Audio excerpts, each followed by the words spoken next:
Let me tell you a little story. Not a personal story as in my own story, but somebody I met. I was talking about this one time in the khutbah of Jumu'ah, Friday khutbah in a community in the States. Afterwards, a brother, he came up to me. And you know, sometimes people just have that look in their eye. They have that look in their eyes like they have a story to tell. He had that look. And he walked up to me and he said, brother, what you just talked about really personally hit home for me. And I talked about the death of Khadija, the death of Abu Talib. Such a serious thing. So I said, please tell me, how did it hit home for you? I sat him down, I said, please tell me your story. He said, brother, today was the first day that I prayed in a year. I grew up in a Muslim home. I was born in a Muslim family. I was very practicing for most of my life, praying 5 times a day. But today is the first time I have prayed in a year. I said, what happened? He said, about a year ago, my life was picture perfect. You know, sometimes you have like a 5-year plan or a 10-year plan, your grand plan. And you know, when everything is falling into place, your plan is working out, everything is going according to plan. He said, I was in that part of my life. I was nearing the age of 30. I had gone through college and medical school, working 2 jobs on the side. I had gotten married during that time, found the woman of my dreams, the love of my life. We had 2 beautiful small babies, children, 2 small children. I was in my medical residency, working 16 hours a day. And we were living in a small, tiny little apartment, not in a very good part of town. We had 1 car that was broken down. It kept breaking down every other day. It was very difficult. We were barely getting by. Years and years and years we got through, some way, somehow. I was now nearing the end of my medical residency. So I was starting to get offers from clinics and hospitals and doctors and groups. Very lucrative offers, 6 figures. 6 figures US, big deal. And things were starting to work out. I had not one but multiple offers on my desk.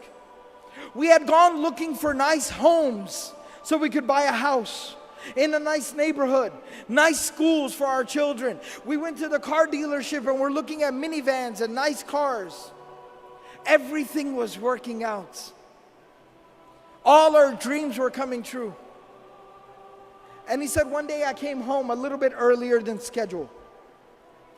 I walk into my house. I said, Salamu alaikum, practicing family. I said, Salamu alaikum, as the sunnah is. And nobody responded. I looked at the time, and it was usually the time my wife would put the kids down for a nap, their afternoon nap, and she would take a nap with them as well. So I said, let them sleep. I don't want to wake them up. I don't want to disturb them. So I went, I got some food, I sat down with my books, did some study, answered some emails. After a while, you know when kids, they wake up and they start to kind of fuss and make noise? I heard the kids from the room. The younger one was crying, the older one was talking, I could hear them. I got very excited, as a father does. Let me go, they're awake. It's fun time, family time. So I go to the room and I walked in and my kids are sitting on the bed next to my wife. And my wife is laying there between them, motionless, still, not responding, not reacting. And it looked wrong. Being a doctor, I jumped right in and I checked her and she had been dead. Not now, but for like an hour. She was cold, she was gone. Just like that.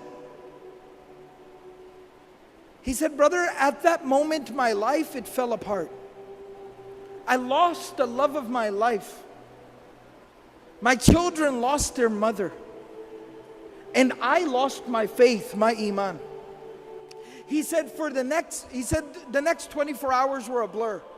Janaza, tadfeen, the burial, it went by. I didn't even realize what was going on.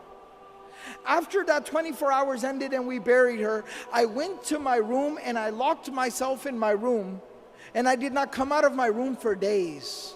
I kept the lights off and I just laid in my room and stared at the ceiling. I did not hold my own children in my own hands for the next few days. My mother and my brother were taking care of my babies. I didn't know what I was supposed to do. After a few days, I crawled out of bed. I reconnected with my children. I tried to get back to work, figure out how am I supposed to work and take care of my kids. My mother and my brother, they helped me so much. Slowly but surely, over the weeks and the months, I put my life back together again. I got back to work. I figured out the schedule for the children. And I started figuring things out, but there was one thing that was still missing. One thing I could not figure out. One thing I could not solve. My Imaan was gone. My faith had been broken. I stopped praying.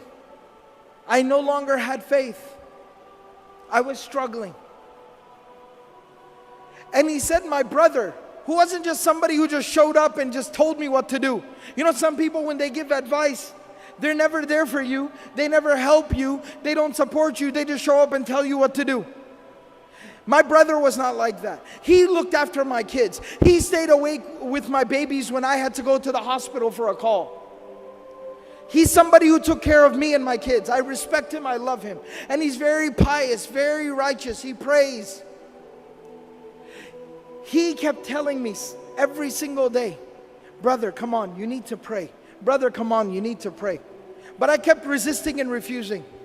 He said, this morning, today, he showed up at my house and he said, I am not taking no for an answer. Mother will watch the children. You are coming to the masjid with me. You will come to Jumu'ah. You will put your face on the ground before Allah subhanahu wa ta'ala and you will pray. You will make sujood. You will say Allahu Akbar and that hole in your heart will be filled. And he said, and I came to the Jumu'ah, the Friday prayer, I heard the khutbah and you were telling the story of the Prophet ﷺ, how he lost the mother of his children, how he lost the love of his life. And I found the answer to my question. It made sense to me again. Think about this. After going through so much tragedy, how does somebody continue? How does the Prophet ﷺ wake up the next day, go out there and preach harder than he did yesterday, work harder than he did ever before, knowing that he's going to come home to an empty home, knowing that he's going to come home to an empty bed, knowing that he's going to come home and have to look his children in the face and wipe the tears from their face that their mother is not coming back? How did he persevere? How did he continue? It was at that moment that Allah subhanahu wa ta'ala provided him a solution.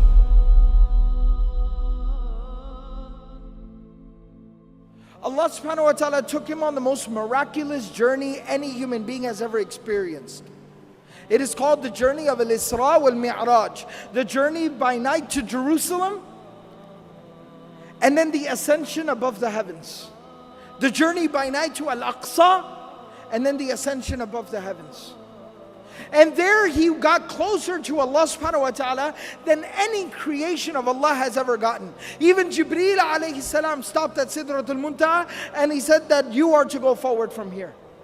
And there Allah subhanahu wa ta'ala gave the Prophet sallallahu alayhi wasallam a gift. And that gift was the 5 times daily prayer.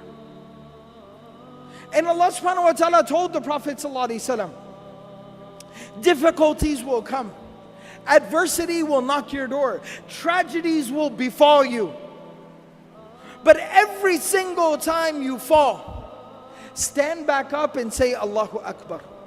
Every single time you deal with a difficulty, say Allahu Akbar. Salah will heal your wounds. It'll solve your problems. It'll ease your difficulties.